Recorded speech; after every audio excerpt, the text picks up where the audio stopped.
Deixa aí aberto em Neemias capítulo 2. Vamos fechar os olhos, vamos orar.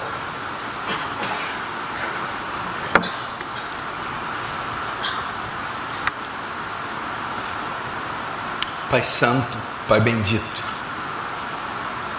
voltamos o rosto a Ti em oração, para rogar ao Senhor que use de misericórdia conosco essa noite. Ah, Deus, o quanto necessitamos de uma demonstração do Espírito Santo e de poder.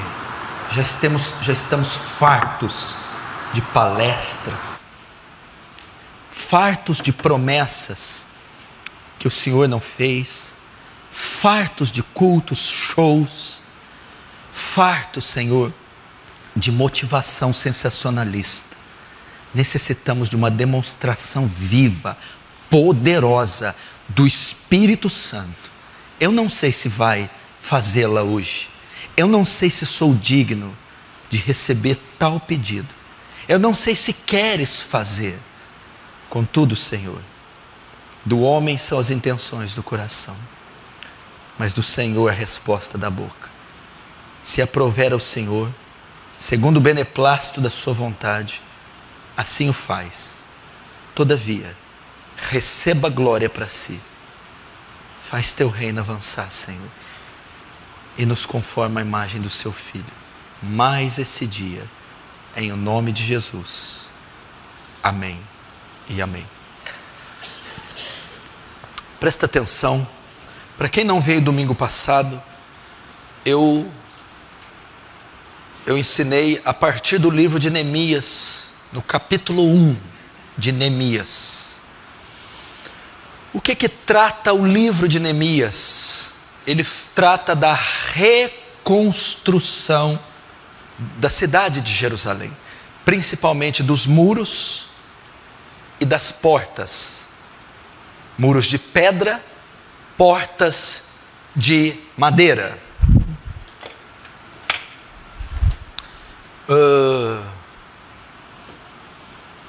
Ele trata disso. A cidade de Jerusalém havia sido destruída pelo império predominante da época, o Império Babilônico, sobre a égide, a liderança de Nabucodonosor. Ele invade, destrói, saqueia e leva a maioria da população para o cativeiro na Babilônia. Depois de 70 anos, Ciro é quem vai dominar, Ciro é quem vai ter domínio da maior parte do mundo na época. 70 anos depois do cativeiro, Ciro sobe ao poder.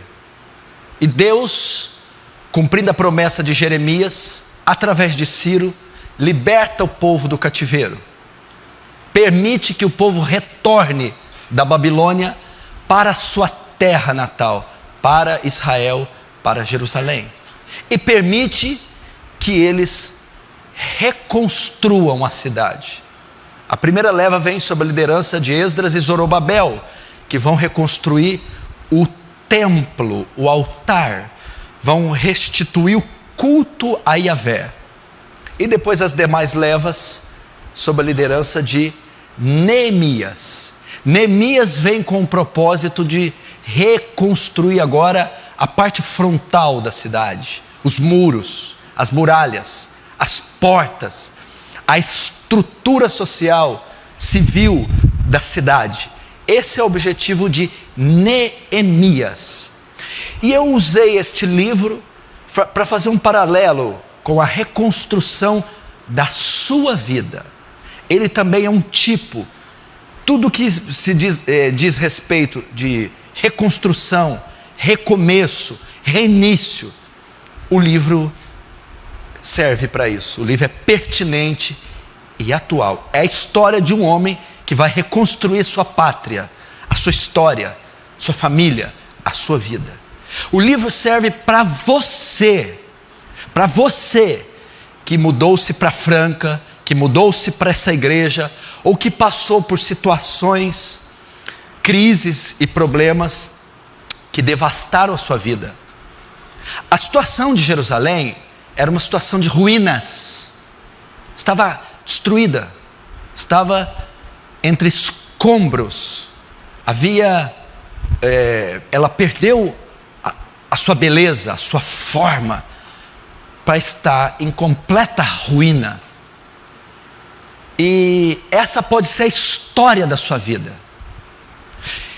Esse império judeu já foi poderoso, com a conquista de Josué, a posse das terras prometidas, os poderosos exércitos. Israel foi se firmando como nação, e foi se firmando como um poderoso império. Com a subida de Davi no trono, então se edifica a cidade de Jerusalém, e a nação de Israel, a cidade de Jerusalém, o império davídico, é então aclamado, temido, respeitado em todo o mundo, pelas suas riquezas, pelo seu poder bélico, e pelo culto ao Deus temido em todas as nações, ao Deus Yahvé, Adonai. Contudo, esse tempo passa. Por causa dos pecados sucessivos dos reis, Deus envia profetas dizendo: se vocês não se arrependerem, o reino será dividido, o reino será diluído, e vocês irão para o cativeiro. Eles não dão ouvido às vozes dos profetas. São levados, um reino para o cativeiro assírio e o outro para o babilônico. O do cativeiro assírio nunca mais retornam, é dissipado ali o reino do norte. Só resta o reino do sul, Judá, que está preso na Babilônia. Então Deus usa de misericórdia e promete tirá-los de lá. Depois de 70 anos de cativeiro, termina. Depois de 70 anos, termina o cativeiro. E Deus, através de Ciro, permite que os judeus reconstruam as suas vidas. É a sua história. Talvez você já esteve por cima, já foi um homem respeitado, uma mulher respeitada, já teve uma família respeitada, uma condição financeira, profissional, social respeitada, um ministério, uma condição espiritual respeitado, de vigor, esteve por cima, mas algo saiu errado, você foi atacado, golpeado, os planos não saíram de acordo com o que você esperava, e o que aconteceu? Você desabou, você viu a sua vida, casamento, família, ou você viu a sua história se despencando, caindo, indo à ruína, e a sua realidade hoje, talvez, é a mesma de Jerusalém: escombros, ruína, falência, destruição, talvez física ou espiritual, financeira e econômica ou emocional, familiar. Ou você é daqueles casos graves que o ataque do inimigo não deixou nenhuma área sem ser afetada. Todas sofreram agravo, todas sofreram as retaliações, todas receberam sequelas desse ataque. Então essa mensagem é para você. Você necessita de reconstrução, se reerguer, reconstruir esse lar, reconstruir esse casamento, reconstruir a sua fé, a sua aliança com Deus, reconstruir sua vida profissional, financeira. A mensagem é para você. E eu começo a mensagem dizendo: você não pode ficar parado, vendo a ruína, o caos que está a sua vida. Essa palavra caos é usada em Gênesis capítulo 1, quando Deus diz, criou Deus os céus e a terra, porém era sem forma e vazia. A palavra ali que se usa é caos, sem forma, vazia. Talvez assim está a sua vida, um caos, sem forma, vazia. Então Neemias fica sabendo, Deus vai usar um homem para reconstruir a cidade. Neemias, um judeu que estava na Pérsia, na fortaleza de Suzã, na Pérsia, e era copeiro do rei atual, Artaxerxes. E ele estava ali servindo ao rei a 1.400 quilômetros de Jerusalém, onde estava arruinada. Ele encontra um dos seus irmãos, israelitas, judeus, pede informações do estado da cidade. Então é que esse irmão, Hanani, dá a ele a informação e mostra o estado que está. Olha, Jerusalém está com os muros fendidos, as portas estão queimadas a fogo, o povo está em grande miséria, passando fome, e em desprezo, e em opróbrio, está uma vergonha, está abandonado. Então, aí começa a saga de Neemias para reconstruir essa cidade. Hoje também começa a saga da reconstrução da sua vida. Vimos na primeira parte, domingo passado, qual foi a reação de Neemias ao saber a condição da cidade. Qual foi a reação de Neemias diante da condição da cidade? É a mesma reação que você tem que ter diante da sua condição profissional, da sua condição familiar, da sua condição social e principalmente da sua condição espiritual. Qual foi a reação de Neemias? Neemias começa pela parte espiritual. Neemias começa pela parte espiritual.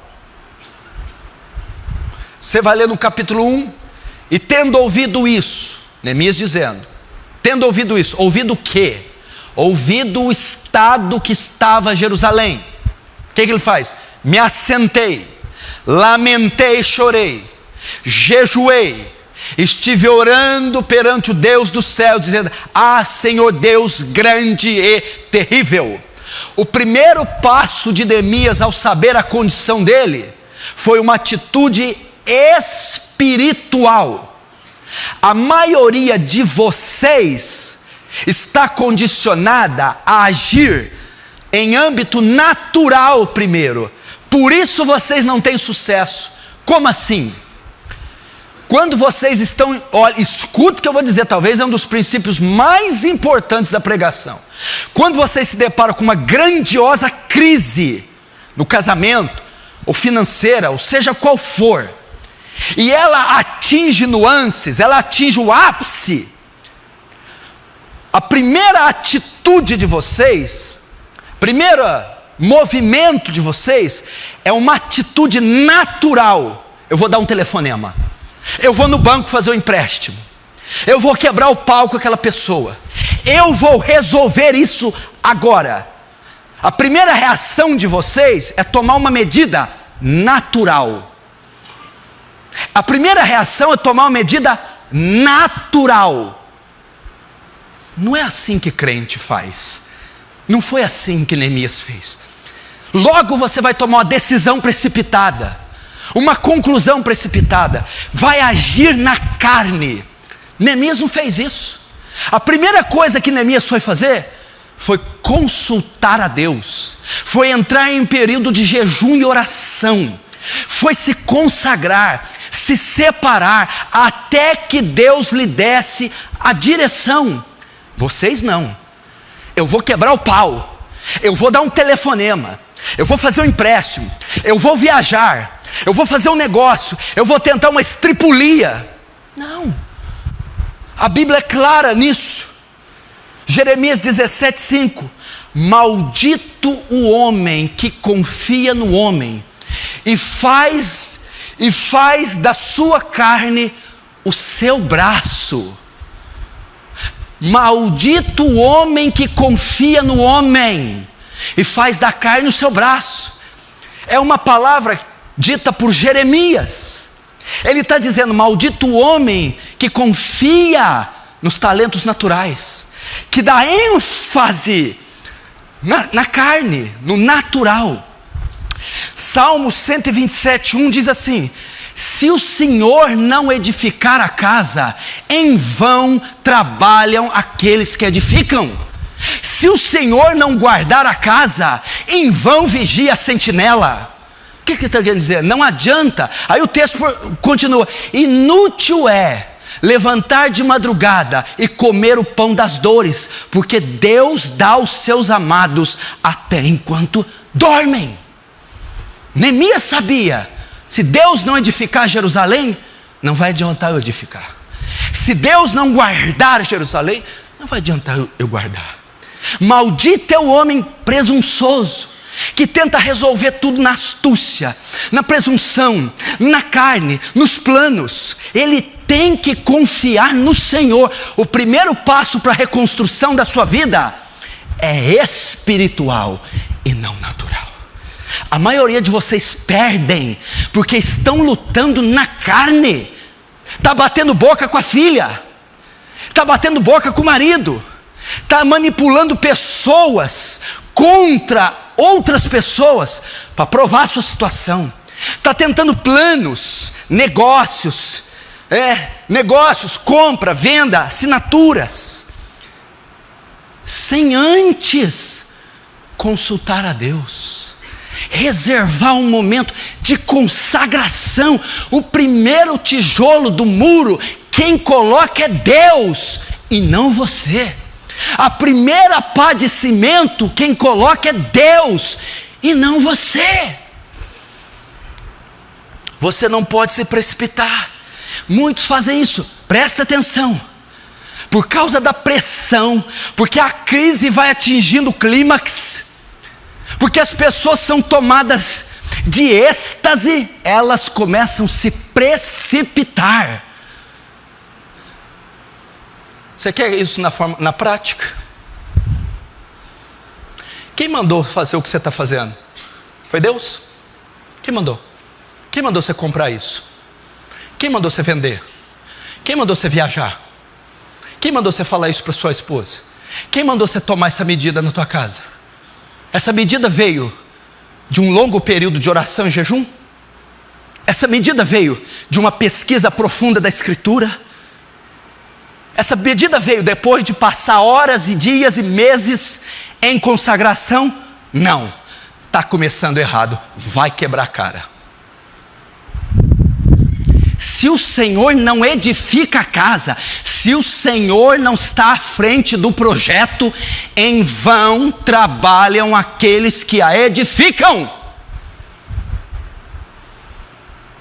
E Neemias sabia disso, e ele se consagrou. Quanto tempo durou a consagração de Neemias? Vamos ver aqui, Neemias capítulo 1, deixa aberto aí no livro. As palavras de Neemias, filho de Acalias, no mês de Quisleu.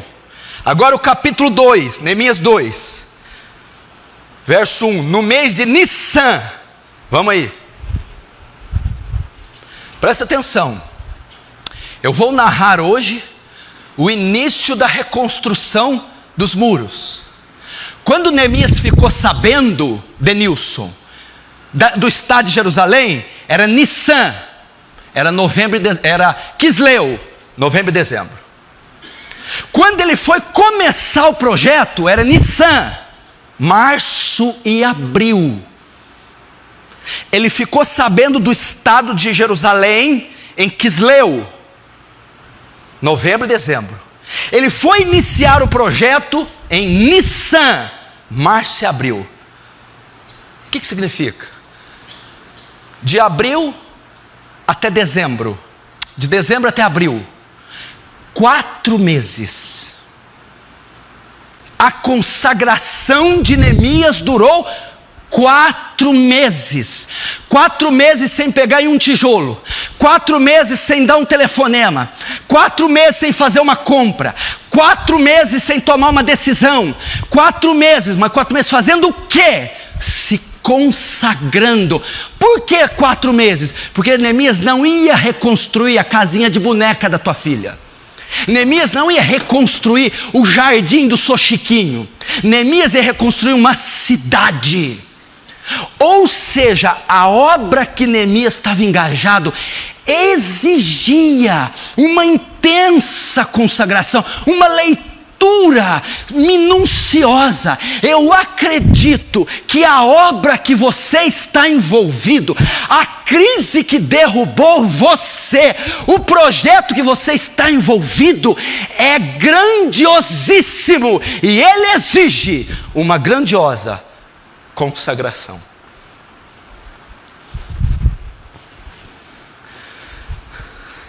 Mas por que mais ele demorou 4 meses? Entendeu?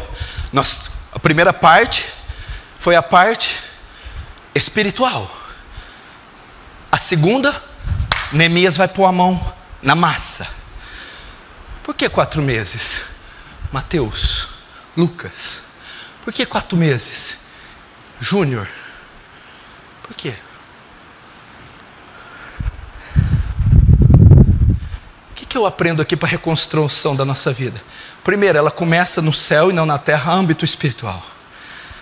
Segundo, ela tem que ter uma duração razoável.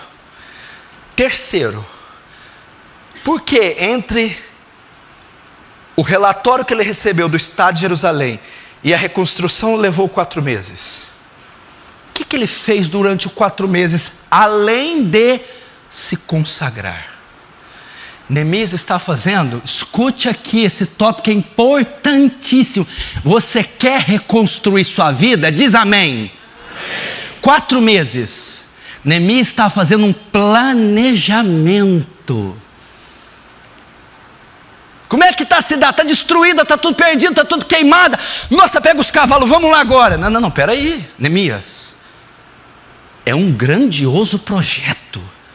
Você tem que planejar, fazer uma leitura, uma avaliação, para saber como você vai dar início ao projeto. Meu irmão, você, para reconstruir a sua vida, você precisa de um planejamento.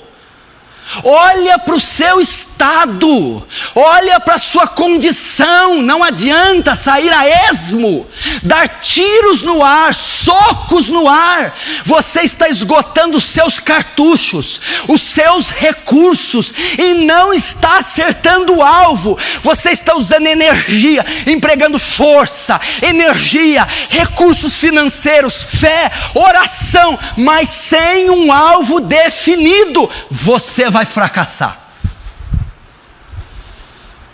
Neemias não fez isso, ficou 4 meses quieto, fazendo o quê? Um planejamento. O que significa? Senta com a tua esposa, senta com teus filhos, senta com teus pais, faça reuniões, discuta o que está acontecendo, faça uma leitura, para que você reconstrua. Deve haver um planejamento. E como que se planeja? Faça uma reunião no lar, sente com a sua esposa, indague, questione, pergunte, responda a ela. Sente com seus filhos, indague, pergunte, questione os seus filhos. Sente com toda a sua família e diga o que está acontecendo, onde nós estamos errando. Vamos num comum acordo iniciarmos um projeto. Planejamento. Planejamento. Senta com seus funcionários,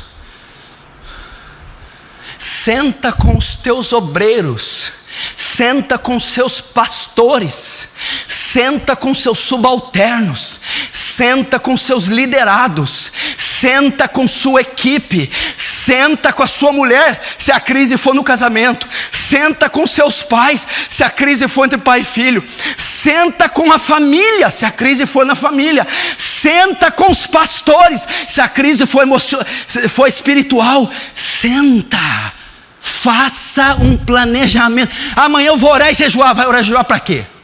Vai orar e jejuar o quê? Quantos dias? Que jejum? Para qual alvo? Não sei. Não adianta. Não, eu vou vender e comprar isso e para aquilo. Mas como? Baseado em que leitura? Em que circunstância? Com quais orientações? 4 meses planejando. Como é que eu vou reconstruir? essa cidade. Senta. Provérbios 24:6 diz assim: olha, com conselheiros prudentes tu farás a guerra, e a vitória na multidão dos conselheiros. Com conselheiros prudentes tu farás a guerra, e a vitória com conselheiros prudentes. Reuniões, planejamento, sintonia, harmonia entre você e a equipe que está envolvida na reconstrução. Provérbios 11:14: não havendo sábios conselheiros, o povo cai.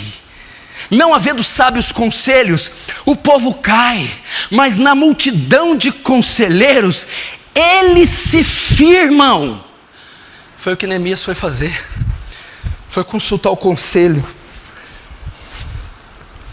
Planejamento. Quantos estão entendendo? Diz amém.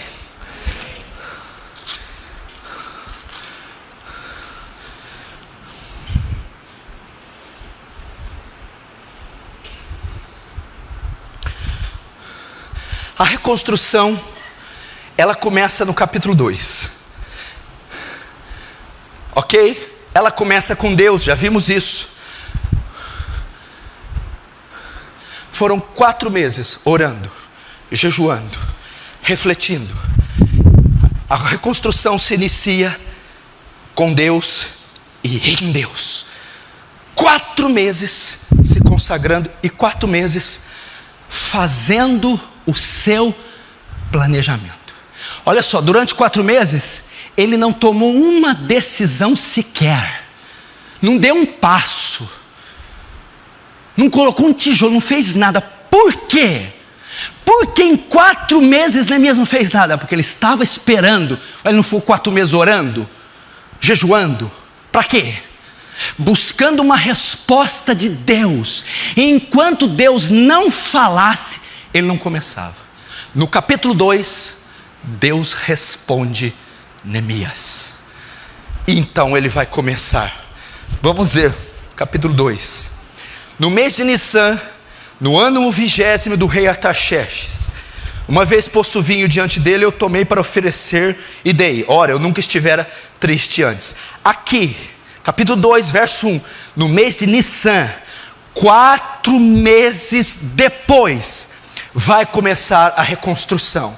A resposta começa aqui, março e abril do ano seguinte. Como a resposta vem? Verso 4. Disse-me o rei: que me pedes agora? Até aí.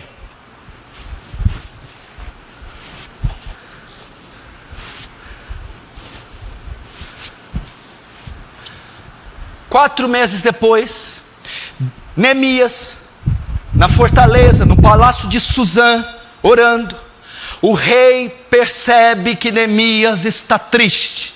Então o rei vai indagar a Neemias. Então Neemias conta, etc, tal. E o que o rei faz? O rei se dispõe a ajudar a Neemias. Notem aqui, a resposta veio do rei. Neemias não procurou o rei, Neemias não comunicou o caso ao rei, Neemias não teve nenhuma atitude, o rei teve a iniciativa. Ou seja, Deus respondeu a Neemias através do rei Artaxerxes. Você precisa esperar Deus responder você. Deus vai ouvir o teu clamor. Deus vai considerar o seu jejum. Leve o tempo que for, seja da forma que for, Ele irá responder-te. Num belo dia, 4 meses, servindo o rei diz: eu proponho te ajudar. Sabe o que é isso? Provavelmente, escute, Neemias nos 4 meses, dado a magnitude da obra, ele não sabia como começar, como fazê-lo, ele não sabia.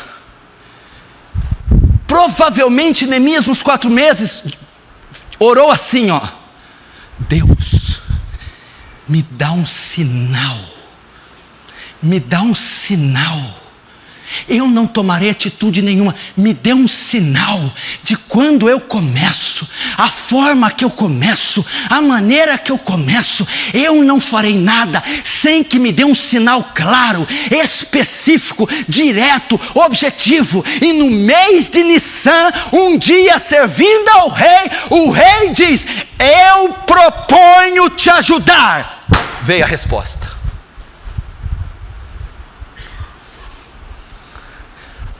Veio a resposta.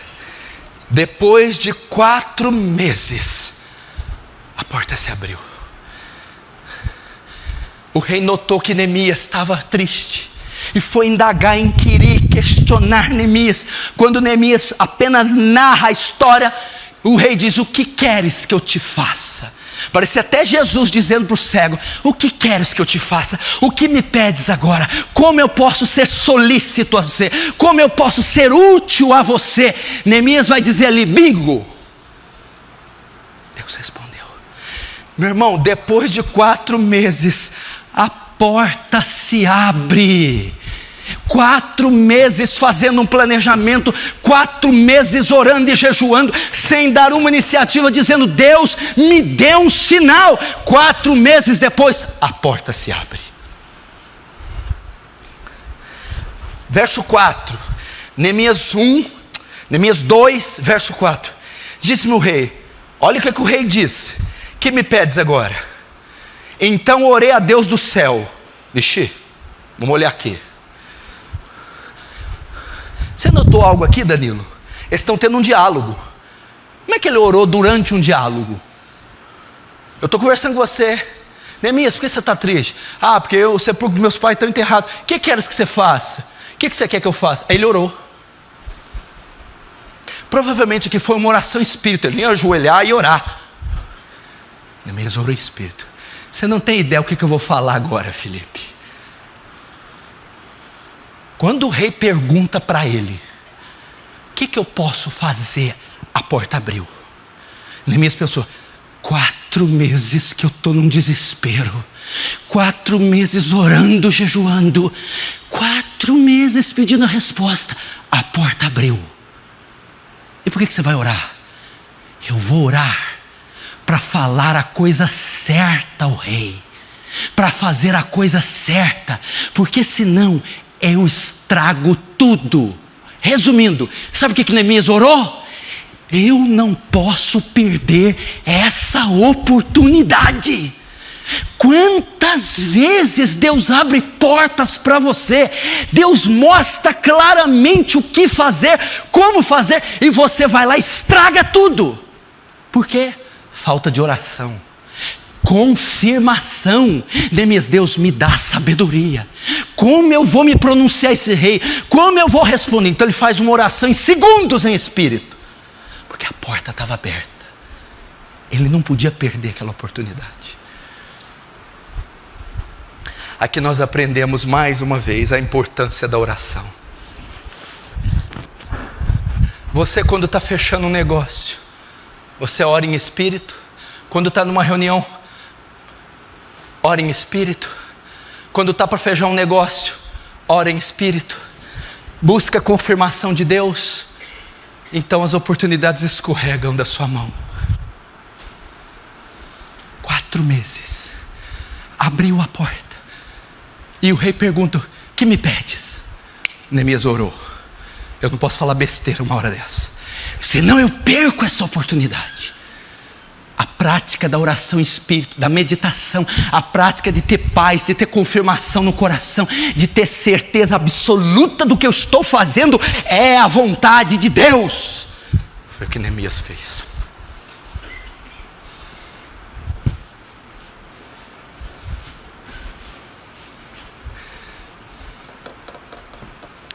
Verso 6. Então o rei estando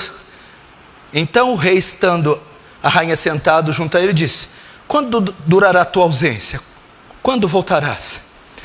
Aprouve ao rei enviar-me, e marquei certo prazo. Vamos continuar com a narrativa de Neemias. Ele explicou o caso para Neemias. O Neemias explicou o caso para o rei, sabia?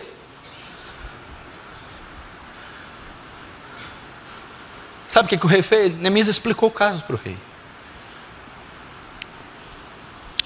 Ó, minha vida está destruída, está tudo queimado, cheio de buraco, o povo está passando fome, vergonha, miséria, desprezo, está uma lambança, está tudo desgraçado, ferrado, destruído, fundo do poço, não tem jeito de ficar pior.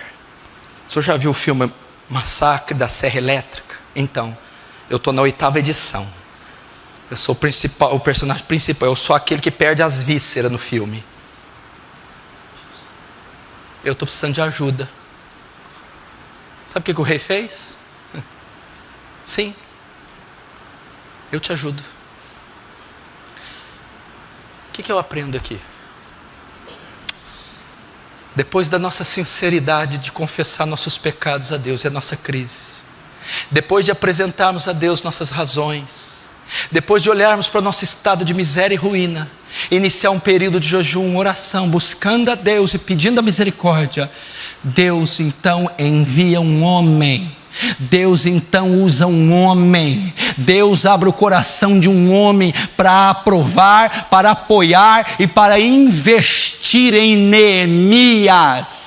Deus há de colocar alguém na sua vida. Deus há de enviar um anjo do Senhor para te acolher, para te socorrer, para te consolar, para te amparar. Deus tem cuidado dos seus. Quando o rei viu o estado que estava Neemias, quando o rei ouviu a história de Neemias, o rei se comoveu, se condoeu, teve compaixão e disse: eu vou te ajudar. Deus irá enviar na sua vida alguém. Deus vai enviar. E olha o que ele continua dizendo, olha o que o rei fez. Veja o cuidado de Deus com Neemias. Veja só, vamos começar. Espera aí. Com verso 7. E ainda disse ao rei: se parecer bem, dê-me cartas para os governantes da além do Eufrates. Presta atenção. Para Neemias ir, ele precisava de aprovação jurídica. Ele ia passar por alfândegas e entrar no perímetro de Israel. Ele poderia ser barrado, preso, até morto. Ele precisava de um visto do rei. O rei deu o visto. Peço cartas. Segundo, 8. Como também cartas para Asaf, guardas da mata do rei, para que me dê madeira para as vigas das portas. Ele precisava também de uma... Quando você tem um documento que vale dinheiro, como é que é o nome? Esqueci. Uma promissória nas mãos para comprar madeira. Terceiro, verso 9. Então fui aos governadores da além do Eufrate e entreguei as cartas ao rei. Ora, o rei tinha enviado comigo oficiais do exército e cavaleiros. Até aí. Por que ele colocou? Olha aqui, gente. Por que ele deu uma carta, um visto? Por que ele deu uma promissória? E por que ele mandou guardas? O rei Artaxerxes trouxe provisão jurídica, trouxe provisão financeira e trouxe proteção. Você vai para Jerusalém com visto, você vai para Jerusalém com matéria-prima e você vai para Jerusalém com uma escolta. Você tem todo o meu apoio, Neemias. Eu vou te dar recurso jurídico, recurso financeiro e proteção. Olha o cuidado de Deus com Neemias. Ninguém vai tocar em você, não vai te faltar nada e você terá toda a minha aprovação. Na obra da sua reconstrução, Deus tem cuidado de você. Você precisa de recursos Ele deu uma promissória, ele deu uma carta de crédito para Neemias. Neemias pode comprar madeira, pode comprar tijolo, pode comprar pedras. Eu darei todos os recursos necessários para você erguer essa cidade. Deus está mostrando aqui a providência dele. Você está sem recursos? Sem nada, sem condição nenhuma. Meu irmão, Deus vai providenciar os recursos.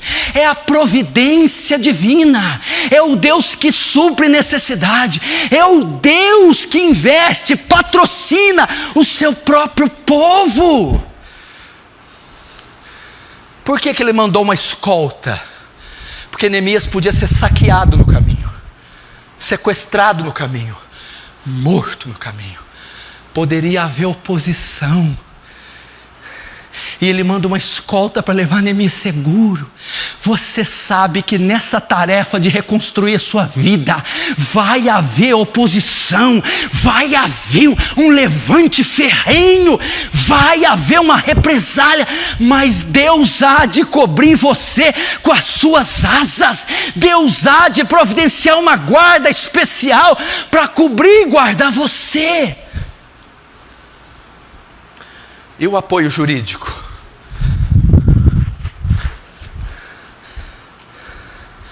Papéis, juízes, aprovação.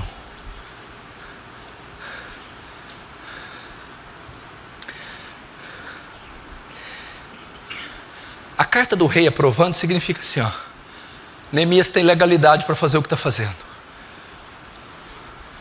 É legal. Toda a obra que ele está fazendo é legal. Na reconstrução da sua vida, naquilo que você está se empenhando, é como se você tivesse a assinatura de Deus nesse contrato de reconstrução, dizendo: eu sou com você, eu aprovo o que você está fazendo. Você está fazendo uma obra lícita, honesta, justa, e você tem todo o meu apoio. Os recursos que Deus providenciou para Neemias. Vamos trazendo para a prática, que é muito simples. Precisa mexer papéis, processos, casos, assinaturas, instâncias, julgamentos. Deus vai providenciar. Deus pode providenciar, Deus pode mexer e dar uma sentença favorável na sua situação. É como se Neemias estivesse naquele caso, estivesse sentenciado a padecer, mas vem Artaxerxes e dá uma sentença favorável.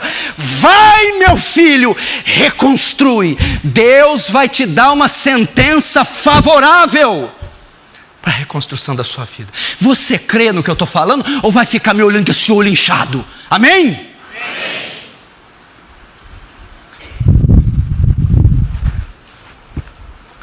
O cuidado de Deus. Agora o verso 11.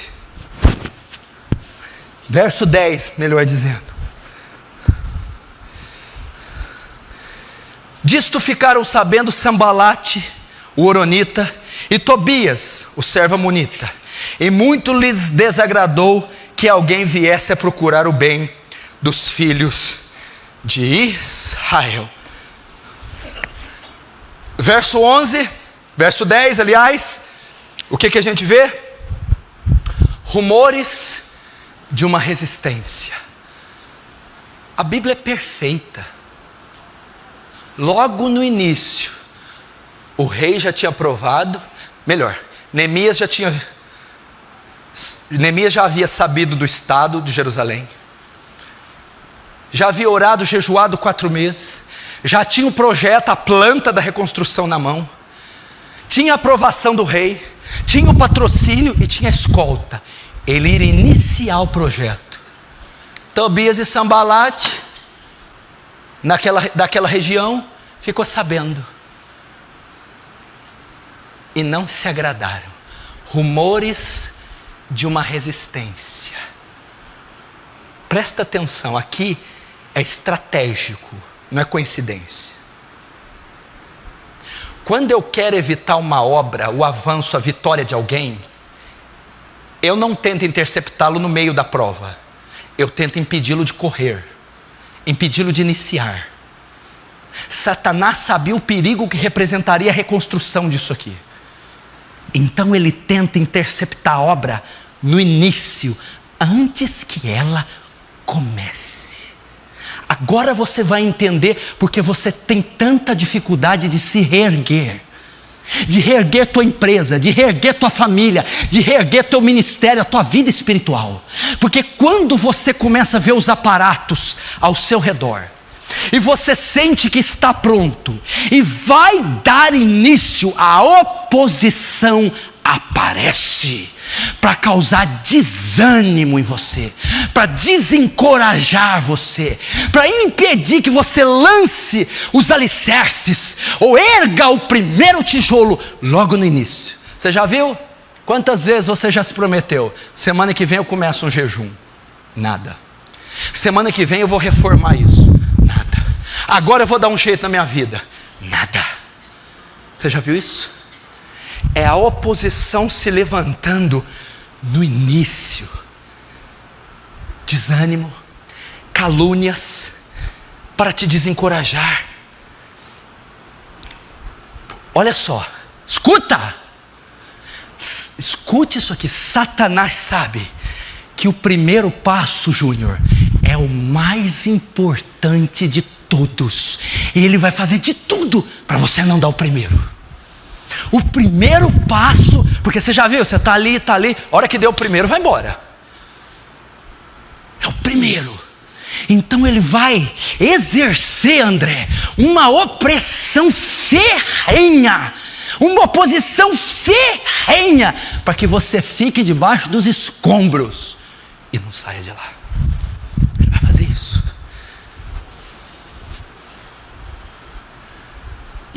E peça para o Espírito Santo trazer desdobramentos da mensagem. Jovem, está tudo bonitão aí, está pensando, não é para mim. E quando você se decide se consagrar e não consegue, evangelizar na escola e não consegue, ler a Bíblia inteira, ler livros, fazer votos, ir nas ruas, fazer qualquer coisa, honrar a mãe, mudar o seu quarto, a sua vida, é um projeto. Quando você vai tentar, você está tentando a semana que vem, já faz 2 anos, né? E nunca chega essa semana que vem. Oposição. O primeiro passo é muito importante. Agora, olha o verso 11.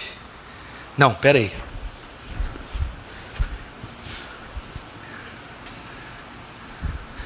Agora você vai ver o verso 11.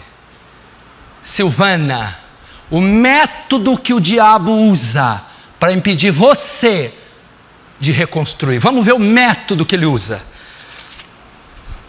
É o capítulo 2, o verso 19.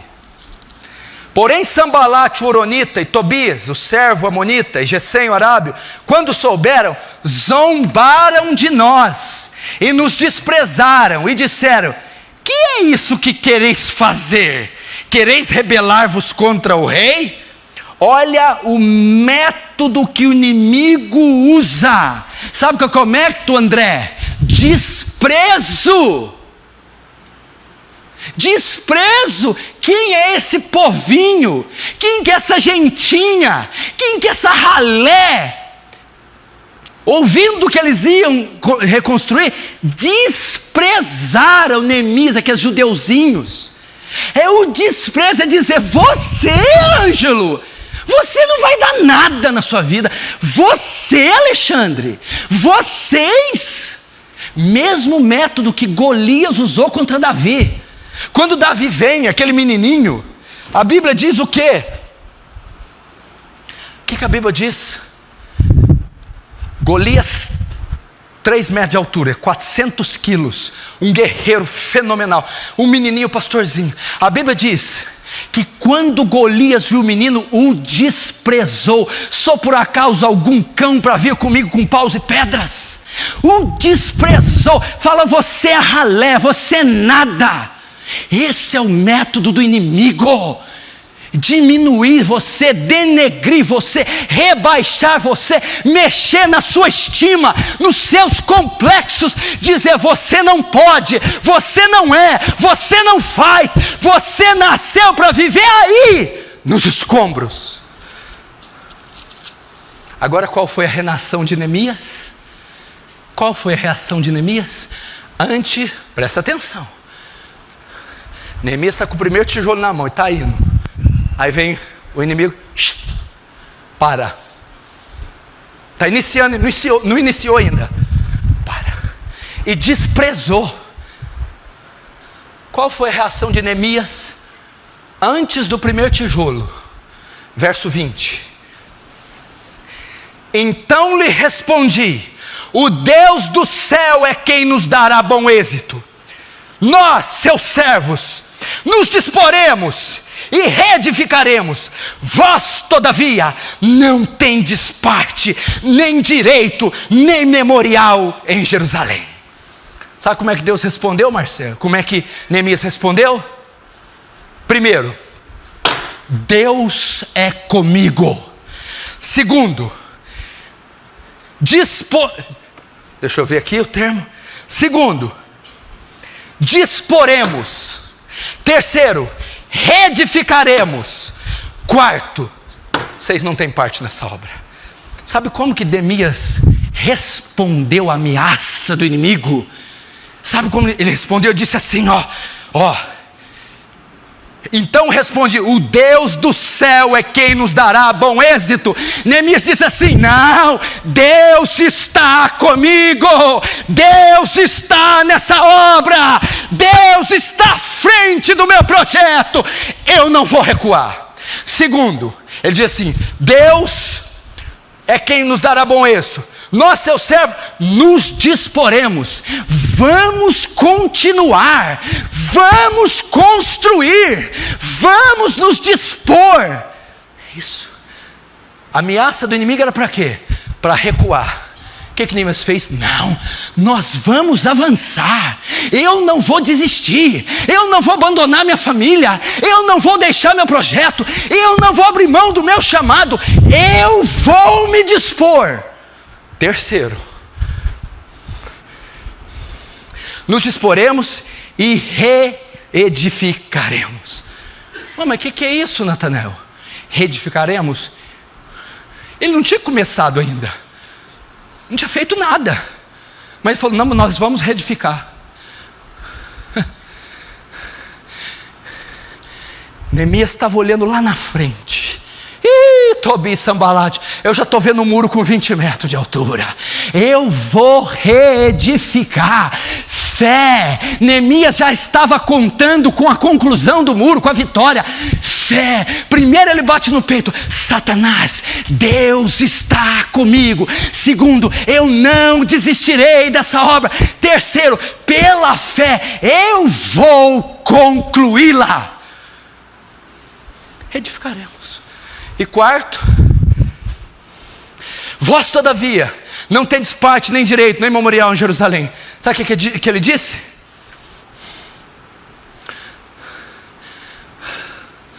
Neemias, sabe o que ele fez? Quando ele disse: vós não tendes partes nisso. Neemias repreendeu Tobias e Sambalate. É como se Neemias dissesse como Jesus: vai-te, Satanás, vai-te daqui. Ele repreendeu aquela ofensiva, aquele ataque, aquela investida. Vai-te, você não tem parte. Deus está dizendo para você: repreende, resiste, resisti ao diabo e ele fugirá de vós. Vai-te, Satanás. Repreendeu.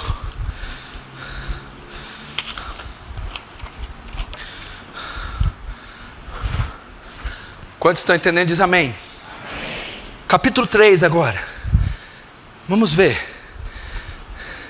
Depois de resistir à oposição, ele vai começar a reconstrução. Não pôs o tijolo ainda. Está vendo a dificuldade? Não pôs. Agora ele vai começar, André. Espera aí. Ele tem um material: madeira, pedra, cimento. Ele tem as cartas, os vistos, aprovando ele de ir e vir trafegar por aquelas estradas tranquilo. Ele tem a escolta, a proteção. Ninguém vai tocar nele. Tem tudo. Agora ele vai começar. Mas como? Ele não tem mão de obra, irmão Luiz. O que adianta o senhor ter R$1 milhão, ter material, ter tudo, mas está sozinho? Para fazer uma porta de banheiro o senhor consegue, e para fazer uma cidade?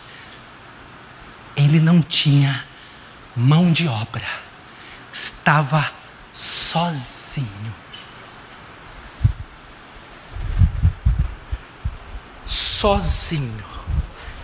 Era uma colossal obra. Ele jamais conseguiria reconstruí-la sozinha. Jamais. Aí sabe o que acontece? A minha Bíblia diz que a obra que Deus começa, Ele termina. Deus levanta uma equipe, 38 turmas, trabalhando em regiões diferentes, para assessorar o grande líder, o grande governante, o grande ministro Neemias. Acompanhe comigo o capítulo 3. Então se dispôs Eliacibe, o sumo sacerdote, se dispôs para quê? Ele e os outros sacerdotes, seus irmãos. Esses vão ficar com a porta das ovelhas. Ok? Verso 2. Junto a eles edificaram os homens de Jericó. Deus levanta homens de Jericó para também ao seu lado. Verso 3. Deus levanta também os filhos de Racenaá, edificaram a porta do peixe, e colocaram vigas, e assentaram as portas com ferrolhos e trancas. Deus levanta uma equipe, 38 grupos divididos em vários setores da obra.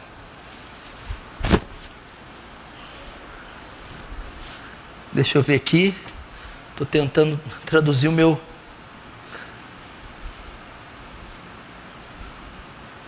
Entendi. 38 turmas.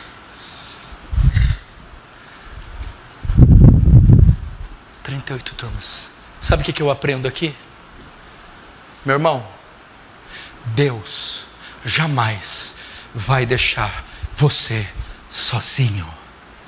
Deus jamais vai desamparar. Há momentos sim que você fica sob o silêncio de Deus. Há momentos que você passa desertos que é só você que tem que passar. Mas quando a obra da reconstrução da sua vida dar início, Deus sabe que você não tem condição sozinho. E se necessário, Ele coloca uma equipe. Notem, foram homens de regiões diferentes, cores de peles diferentes, homens de estratos sociais diferentes, que formaram uma poderosa equipe para assessorar um homem só, Neemias. Não fique pensando que o recurso só virá aqui de Franca, da sua rua, da sua vizinhança, dessa igreja. Meu irmão, Deus levantará recursos das 4 partes dessa terra, enviará pessoas que talvez você não viu, não conhece, não sabem quem é, e elas se disporão a ajudar você. Glória a Deus. 38 equipes em todos os cantos da cidade, apoiando a ordem de um só homem, Neemias. Virá, meu irmão, virão. Deus preparará pessoas. Deus preparará almas generosas, bons samaritanos, almas piedosas, indulgentes, senhoras, irmãos em Cristo, irmãos fora de Cristo. Não, e fora de Cristo não é irmão, né? Pessoas fora de Cristo virão, ajudarão você. Como eu queria ter tempo para falar, mas tem tanto ainda.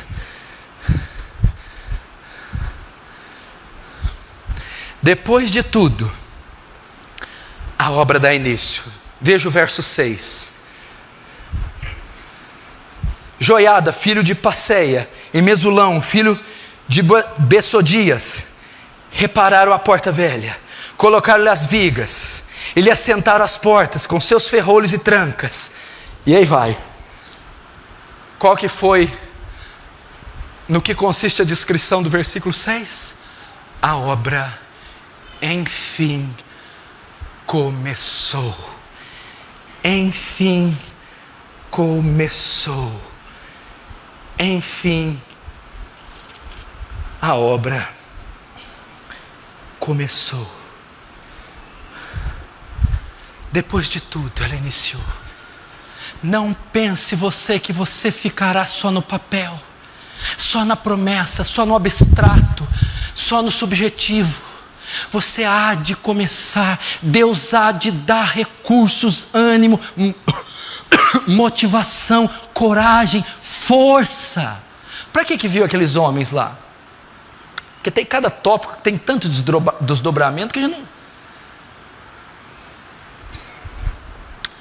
Porque Neemias não entendia de topografia. Neemias não entendia de argamassa. Neemias não entendia de madeira de cedro. Neemias não entendia de nivelação, prumo. Deus colocou um especialista para cada área deficiente de Jerusalém. Se você estiver precisando, se você estiver com dor, Deus não vai mandar. Se você estiver com dor, Deus não vai mandar um cozinheiro para você. Se você estiver sem roupa, Deus não vai mandar um fazendeiro. Deus enviará pessoas estrategicamente, Jesus.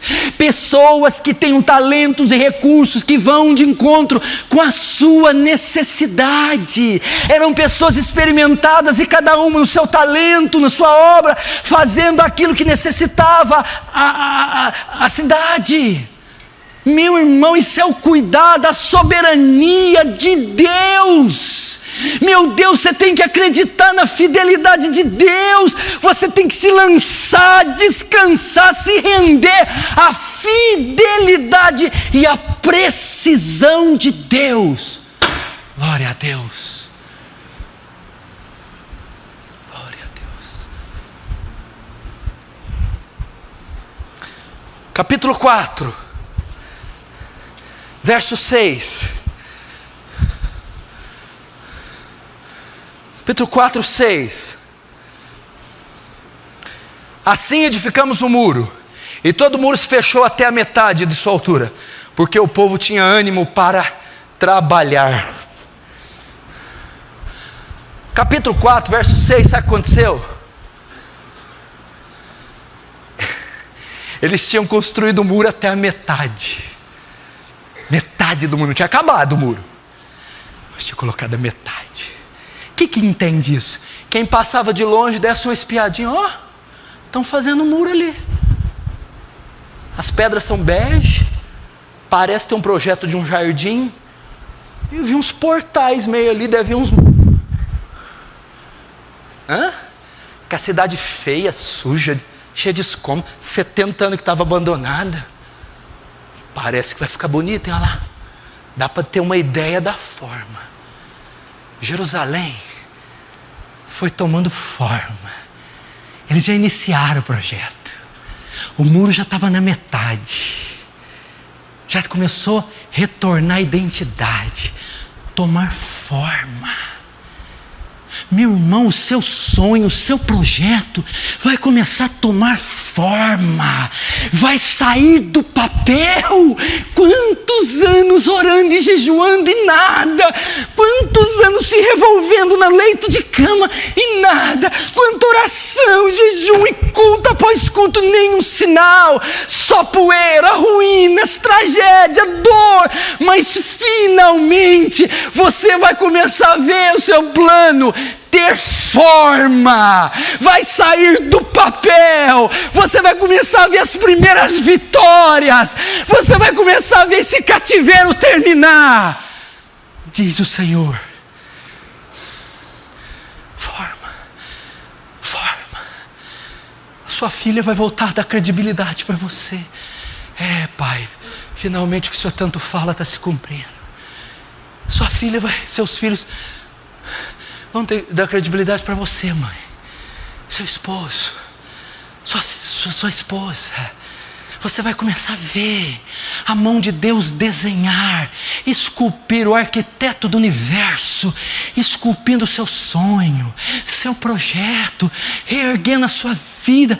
Você vai começar a ver os primeiros sinais de amor nesse casamento, de restauração na vida conjugal, os primeiros sinais dos seus entes queridos abrindo o coração para o Evangelho, perguntando a você da Bíblia, começando a dar os primeiros passos. Finalmente você vai começar a ver os primeiros sinais da vitória sobre aquele pecado, da mortificação daquela área, do domínio da natureza, e finalmente podendo desfrutar da plenitude em Cristo.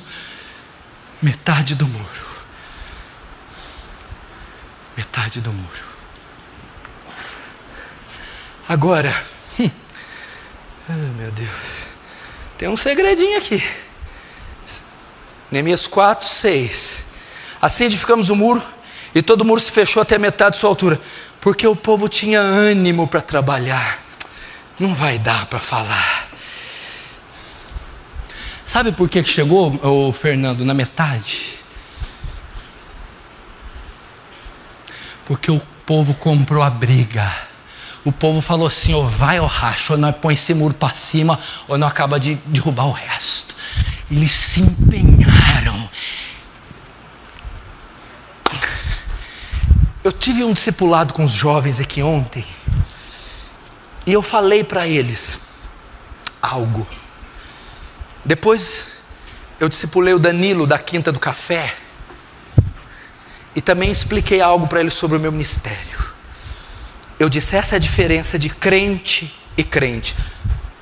Todo crente ora, todo crente lê, todo crente jejua, todo crente luta com o pecado, todo crente trabalha, todo crente estuda, todo crente faz tudo. Mas tem crentes e crentes.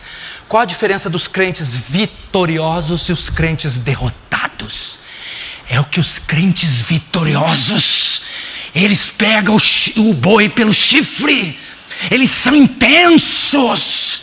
Sabe por que o muro foi para metade? Porque o coração do povo se inclinou em trabalhar. Porque eles usaram toda a sua força, intelecto, toda a sua condição e se empenharam.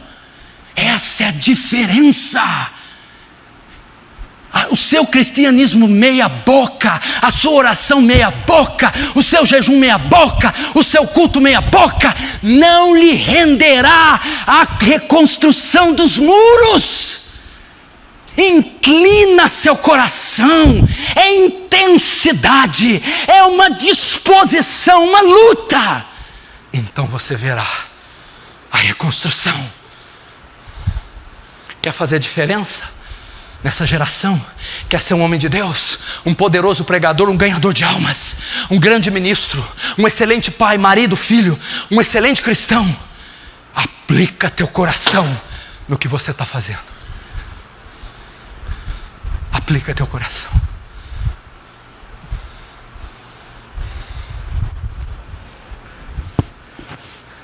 Verso 7. Opa, olha ele aí, ele voltou. Mas ouvindo Sambalate e Tobias, os arábios, os amonitas e os asdoditas, que a reparação dos muros de Jerusalém ia avante, e que já se começaram a fechar-lhe as brechas, ficaram sobremodo irados. Ajuntaram-se todos de comum acordo para vir atacar Jerusalém e suscitar confusão ali. Lembra do capítulo 2? Presta atenção, irmão. Quando eles iam iniciar, Vani, a obra, o inimigo levantou para tentar impedir de iniciar. Agora a obra está na metade, o inimigo levanta de novo para impedir de terminar. Primeiro ele se levantou para impedir de começar. Agora o muro está na metade, vai impedir de terminar. Até aqui 90% da igreja chega. Até aqui chega. Passa por tudo que eu preguei. Até que chega. Mas aqui a maioria cai. Começou, estava dando certo, nós estávamos nos indo bem, aí veio uma oposição, abandonei tudo. A hora que o diabo está vendo que está tendo forma, a sua mãe está quase vindo no culto, a sua mulher começou a abrir o coração para o evangelho, aquelas almas estão convertendo, as dívidas vão ser pagas, agora parece que vai, o casamento está bom. Quando está tomando forma, ele se levanta, ele se opõe, diz: não, você não vai terminar, não, não. E a maioria perde tudo o que conseguiu até ali. Não foi assim com você, meu bem? Você mesmo, Adriano. Não estava indo de vento em polpa, aí veio uma formiga lava-pé e te picou. Aí você deixou tudo. Eu vou falar com essa formiga, você vai ver. Estava metade, estava indo, agora vai. Meu irmão, você não está lidando, Alexandra, com um gremlin, lembra? Aqueles bichos. É um ser inteligente, ele é capeta, ele pensa, o ataque dele é orquestrado, engendrado, ele pensa, ele vai, agora é a hora de atacar, eles já estão cansados que a obra está na metade, eles estão esperançosos, eu vou me opor agora, o ataque é pontual.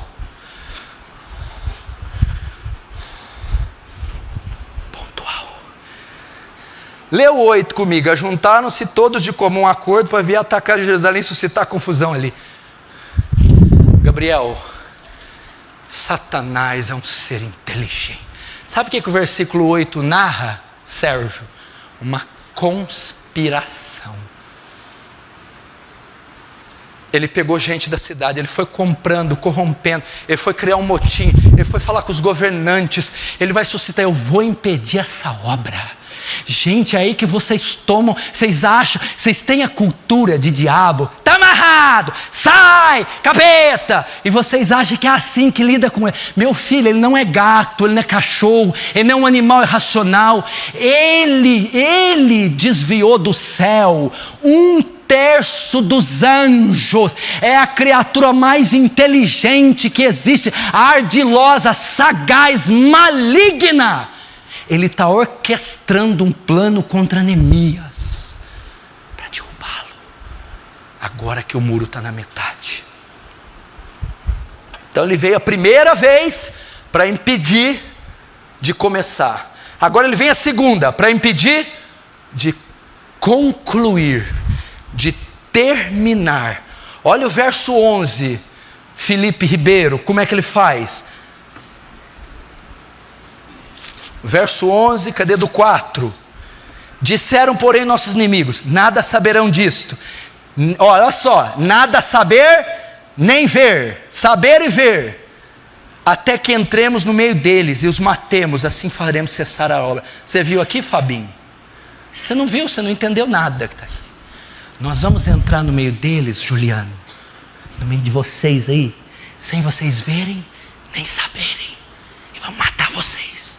É sutil, é invisível, é uma seta, é uma coisa assim, é difícil, gente, não é com a cauda e com o garfo, eu sou o diabo, não, é uma mensagem de celular, é um e-mail, é uma palavrinha para ferir a mulher que ela está quase pegando sono, e ele entra, é sutil. É uma notinha que você deixou, é uma mentirinha no telefone, é um realzinho, uma dívidazinha boba. Ele está entrando, sem eles saberem, sem saber, eu vou entrar, sem eles ouvirem, sem eles verem. Eu vou entrar no meio e eu vou acabar com esse muro. Sutil. É a hora de você ter discernimento, pelo amor de Deus. Discernimento. O que é agora é a hora? Seu Alceu, Denilson, José Moreno, Líria, está na metade? Vitor, não pode ter uma brecha agora. Nenhuma. Senão vai tudo por água abaixo, o serviço. Ele está ali, ó, com o olho dele. Ah, deixa eu ver pecado. Ah, deixa eu ver. Fecha as brechas. Mulher, bota essa língua para dentro e para de murmurar contra o teu marido, sua chata. Marido, deixa de ser cavalo grosso e trata ela igual uma mulher, como vaso mais frágil, como diz Pedro. Para de ficar espiando mulher pelada meia-noite, seu sem vergonha. Vai pagar quem você deve. É as brechas. Para de ficar fofocando e falando mal, porque está uma chuva de demônio na sua vida por causa disso. Agora é a hora de fechar as brechas. É hora de perdoar. É hora de orar mais, de jejuar, de amar, de se santificar, de não ter rancor no coração. Sutil. Agora o verso 15, a atitude de Neemias. E sucedeu que, ouvindo os nossos inimigos, que já sabíamos o que Deus tinha frustrado os desígnios deles. Não, 15. Deixa eu ver se é o 15 mesmo, peraí. 14. Inspecionei, dispus-me e disse aos nobres, aos magistrados e ao resto do povo: não os temais, lembrai-vos do Senhor, grande e temível, e pelejai pelos vossos irmãos, vossos filhos, vossas filhas, vossas mulheres e vossa casa. Sabe qual que foi a resposta de Neemias? Eu estou terminando, calma. Vieram a primeira vez, Neemias deu uma chapuletada e resistiu eles, para impedir de começar. Agora o muro está na metade, eles voltam para impedir de terminar. Neemias diz assim: não os temais. Sabe o que Neemias está dizendo aqui? Wender, não se intimida com o inimigo, não. Ele quer te intimidar. Ele quer se mostrar mais grande do que ele é. Ele quer inibir você, a sua fé. Ele quer fazer você recuar. E Neemias está dizendo: não se intimida. Porque o diabo é mais ou menos assim. Você está num ringue, vale tudo, boxe, você está lá, né?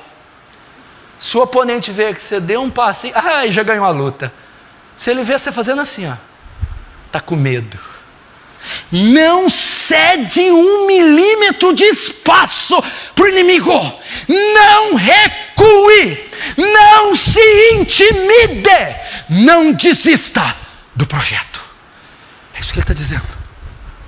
Não se intimida. Aí diz assim: lembrai-vos do Senhor. Mas lembrar do quê? O que será que é isso? Lembrar-vos do Senhor. O que será lembrar do Senhor, Rodrigo? Eu acho que é assim, lembrar do quê? Porque o Senhor falou uma coisa para nós. O que ele falou? Ele falou que a gente ia construir. Então você está querendo dizer que ele fez uma promessa? E por que eu não devo intimidar, José? Porque tem uma promessa sobre você, as promessas do Senhor, as promessas, e o pecado não terá mais domínio sobre vós. Crê no Senhor Jesus, será salvo tu e a tua casa. Agora nenhuma condenação há para os que estão em Cristo Jesus.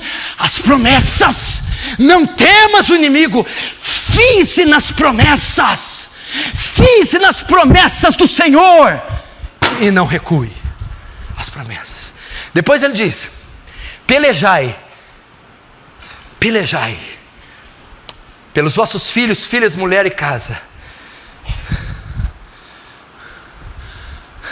Neemias repreende o inimigo, olha só, dá uma palavra de conforto e dá uma ordem de guerra.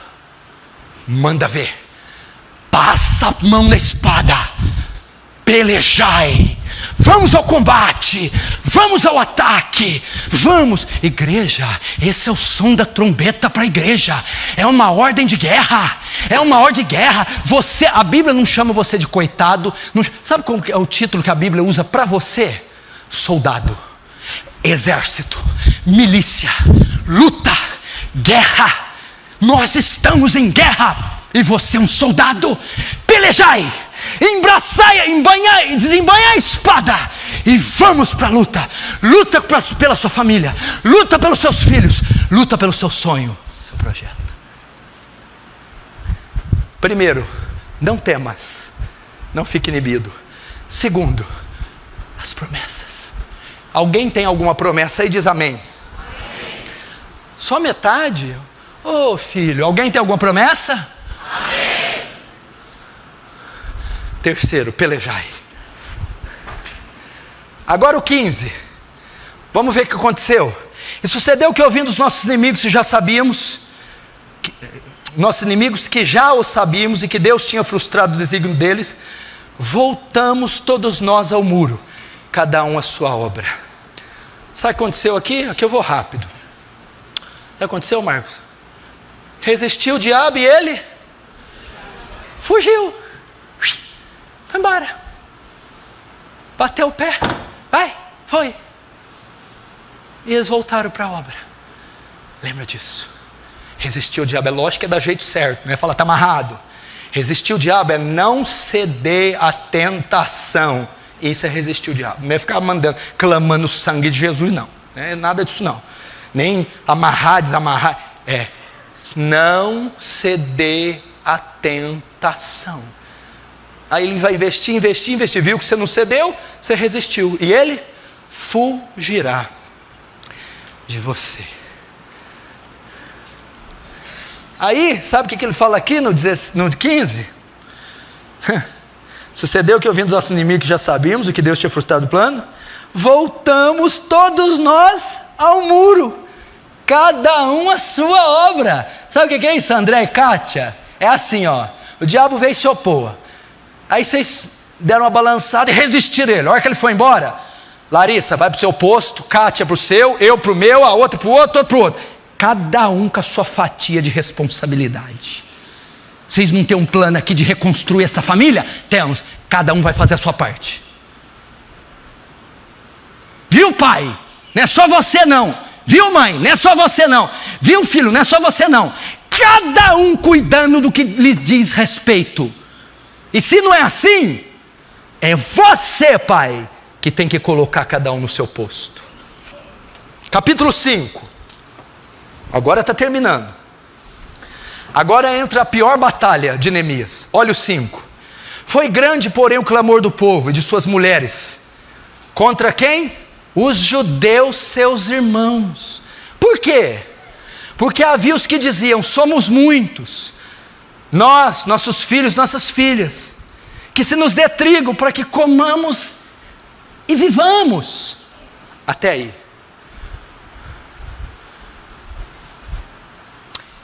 Eles aniquilaram o problema externo.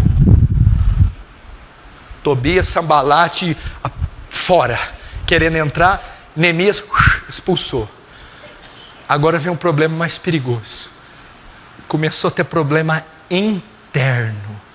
O capítulo 5 é destinado ao problema social de Jerusalém. Sabe o que está acontecendo? Miséria. O povo estava passando fome.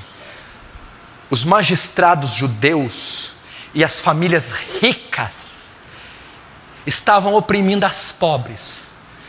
E o povo judeu que habitava ali estava pagando imposto tão alto que estava passando fome. E para comer tinha que penhorar mulher e até filho. para que tivesse um recurso para comprar o que comer.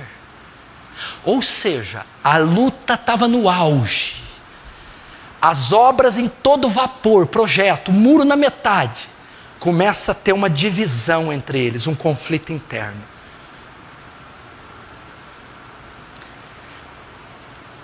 Agora imagina, o povo não tinha condição de trabalhar porque estava dedicado na construção do muro. E não tendo condição, não tinha muito dinheiro para ter o que comer. E o povo estava extorquindo, explorando os magistrados. E começou a haver um conflito para retardar a obra. Essa é a maior luta que você vai enfrentar para reconstruir sua vida. A divisão no seu lar. Um reino dividido contra si não subsistirá. Se não houver harmonia, sintonia entre você e a sua mulher e você, se não houver sintonia entre você e seus filhos e você, se não houver harmonia entre você e seus pais e você vai cair. A igreja de Atos foi bombardeada de tudo quanto é lado. O diabo não conseguiu pegar ela. Quando o diabo entrou dentro, ele pegou Ananias e Safira. Mentiram para o Espírito Santo, roubaram parte da idade, enganaram e mentiram para Pedro. Começou a ter uma crise dentro da igreja. Problemas internos. Se não houver harmonia de pastor para pastor, se não houver harmonia de obreiro para pastor, se não houver harmonia de ovelha para pastor, se houver divisão, um falando mal do outro, despregando o que o outro prega, fazendo picuinha, o reino divide. A obra é desgraçada, destruída. Se a mãe está jogando o filho contra o pai está jogando a filha contra a mãe, se dorme em quartos separados, se há divisão, se não há acordo, se não há sintonia, se cada um quer ir para um lado, o muro não vai terminar, o muro vai ser destruído, você não vai concluir seu projeto. Tem que haver unidade. Unidade é um dos principais. Você está entendendo? Amós capítulo 6 verso 3. Podem dois andarem juntos se estiverem em desacordo? Podem dois caminharem juntos se não estiverem em acordo? Não podem. Você tem que resolver o problema da sintonia, do acordo, da harmonia, da unidade.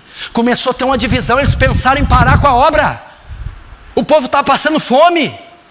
Foram tirar o foco do muro para a ação social. Agora como que Neemias lidou com isso aqui? Vamos ver rapidinho, senão não termino. Verso 6, Neemias 5:6. Ouvindo eu, pois, o seu clamor e estas palavras, muito me aborreci. Depois de ter considerado comigo mesmo, repreendi os nobres e os magistrados, e lhes disse: sois usuários, cada um para com seu irmão, e convoquei contra eles um grande ajuntamento. Verso 9, então se calaram, e não acharam o que responder.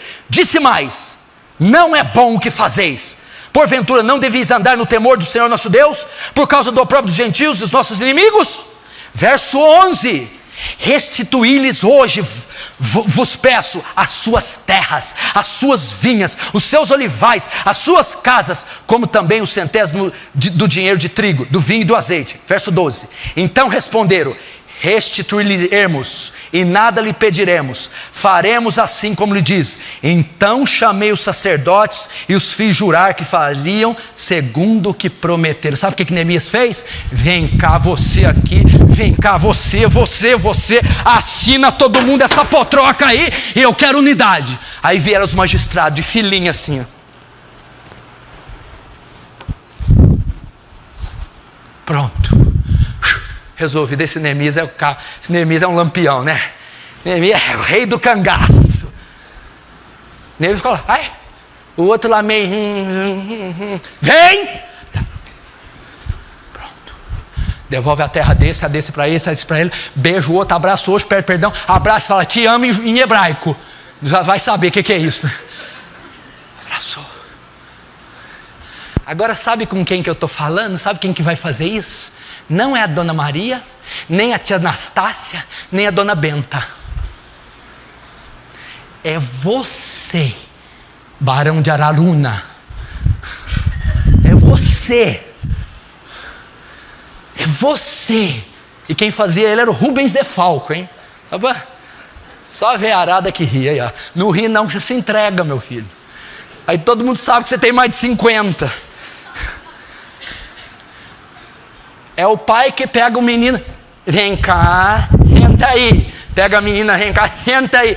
E pega a senhora, vamos madame, não faz eu usar força, não. Vai madame, senta aí.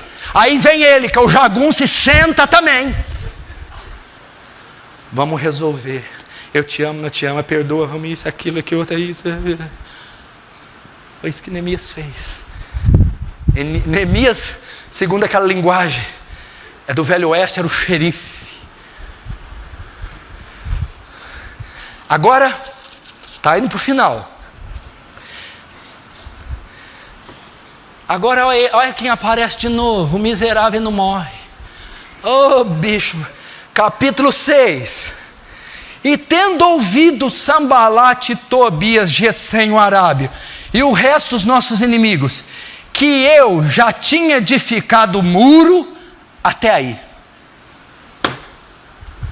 Primeiro ele vem para impedir de começar.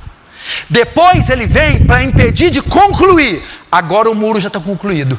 Ele vem para destruir o que foi concluído. Primeiro ele tenta impedir de você reconstruir. Depois ele tenta impedir você de terminar de reconstruir. Agora já está reconstruído. Ele vem para tentar destruir o que está recém-construído. O que aconteceu?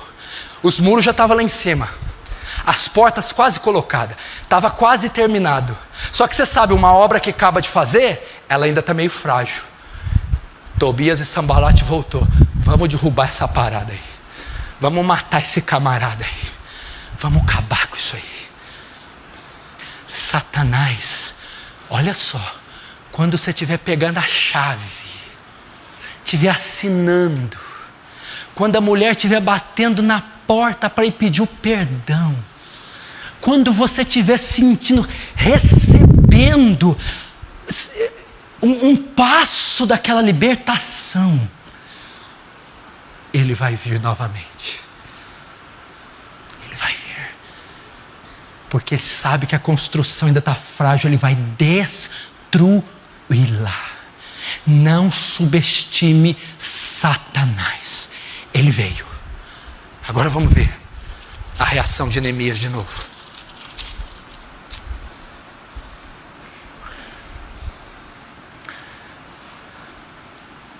Verso 1, né? Tendo ouvido Tobias, Sambalate, Gesem, o Arábio e o resto dos seus inimigos, que eu tinha edificado o muro e que nele já não havia brecha nenhuma, ainda que até esse tempo não tinha posto portas nos portais, Sambalate e Gesem mandaram dizer-me: vem, encontremo-nos nas aldeiras do Vale do Ônio. Porém tentavam fazer mal. Agora o verso 4. 4 vezes me enviaram o mesmo pedido. E eu, porém, lhes dei sempre a mesma resposta. Até aí. Notem, ele veio de novo. E agora o muro já estava pronto. E a Bíblia diz, Neemias diz que ele veio 4 vezes. Ele insistiu. Vai mostrar que a insistência do diabo, a perseverança dele, ele não desiste de destruir você. Ele foi aqui pela 3ª vez, e na 3ª foi 4 vezes consecutivas para tentar destruir Neemias e o muro. Olha a insistência do inimigo. Eu só estou dizendo, dando ênfase para mostrar para você que se você está numa guerra. Você não está num parque de diversões. Enquanto você não encarar a sua vida cristã como uma guerra, você não vai vencer. E 4, agora a reação de Neemias. Eu, porém, lhe dei, o verso 4, eu, porém, lhes dei sempre a mesma resposta. Qual resposta? O verso 3. Enviei-lhes mensageiro a dizer: estou fazendo grande obra, de modo que não poderei descer. Por que cessaria a obra, enquanto eu deixasse e fosse ter convosco? Sabe qual foi a resposta de Neemias? Estou fazendo uma grande obra, e eu não vou descer. Não cedeu à tentação, não cedeu à ameaça, não deixou a pá sair da sua mão. Estou fazendo uma grande obra. Por que deixaria eu? Determinação. É essa palavra rasgada do vocabulário dos crentes, hein? Você precisa ler o Monge Executivo. Você não precisa ler o Monge Executivo, não, você está doido? Não tem inspiração divina. Você precisa ler Neemias.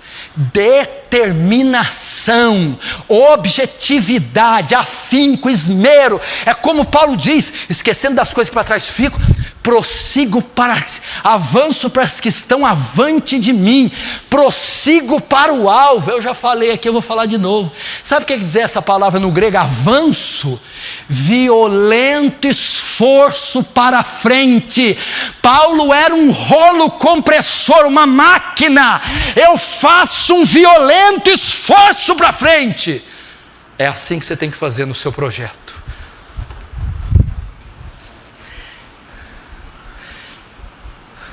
Verso 11, capítulo 6, 11. Porém eu disse: um homem como eu fugiria?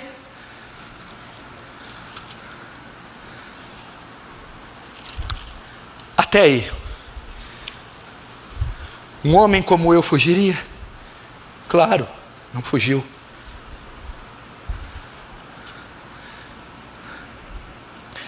Agora vamos ver como ele vence realmente.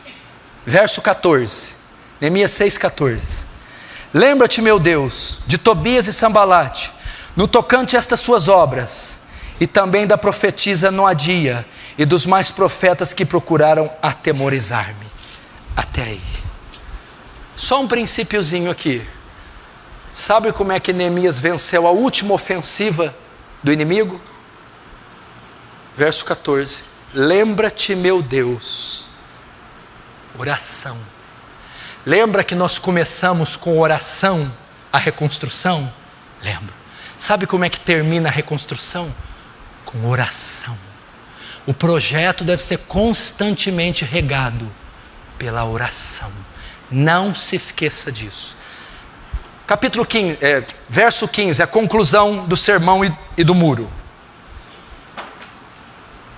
Depois que Neemias ora, acabou-se, pois, o muro, aos 25 dias do mês de Elul, em 52 dias,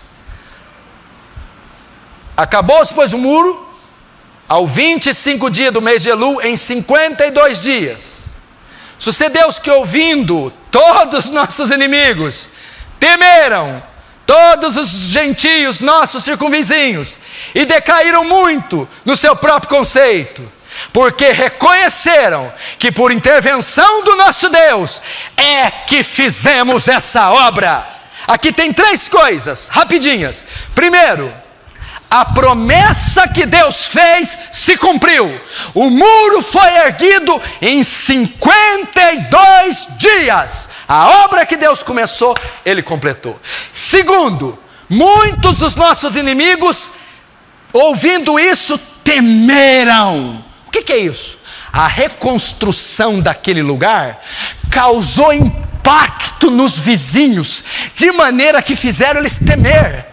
Quando o ímpio, quando essa sociedade, quando teu pai e tua mãe olharem para você e verem a obra poderosa que Deus fez em você, eles vão temer o nome de Deus. O testemunho de vocês irá impactar essa sociedade. Terceiro e último, esse é o grande propósito da reconstrução. Sabe por que a reconstrução acontece? Só por causa disso aqui. O objetivo principal da reconstrução é esse. E temeram todos os gentios, nossos circunvizinhos, decaíram muito do seu conceito, porque reconheceram que por intervenção do nosso Deus é que fizemos essa obra. O que é isso? no final, Deus recebe a glória, Deus recebe a honra pela reconstrução do muro. Deus vai reconstruir sua vida para que Ele receba a glória, para que o nome dEle seja glorificado, para que todas as nações, povos, pessoas olhem para você e reconheçam o poder de Deus. Esse é o objetivo maior. Esse é o grande objetivo. O que acontece?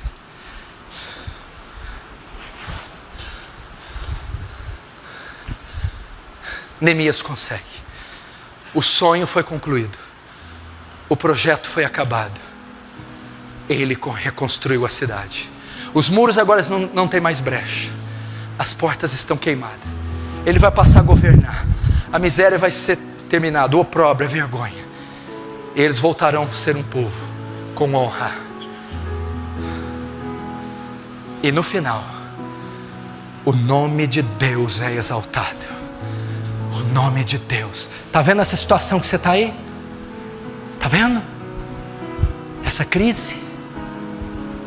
Deus há de restituir você, restaurar você e preparar tudo aqui que eu preguei, para que no final Ele, e somente Ele, saiba disso, não é mérito seu, não é honra sua, Ele, somente Ele, receba louvor, receba honra, receba glória. Glória seja dada ao Senhor. Que a vida de todos aqui seja reconstruída, reformada, transformada, refeita, para que Ele, o soberano de Israel, o grande eu sou, seja então glorificado em nossas vidas. Feche os seus olhos agora e comece essa obra de reconstrução.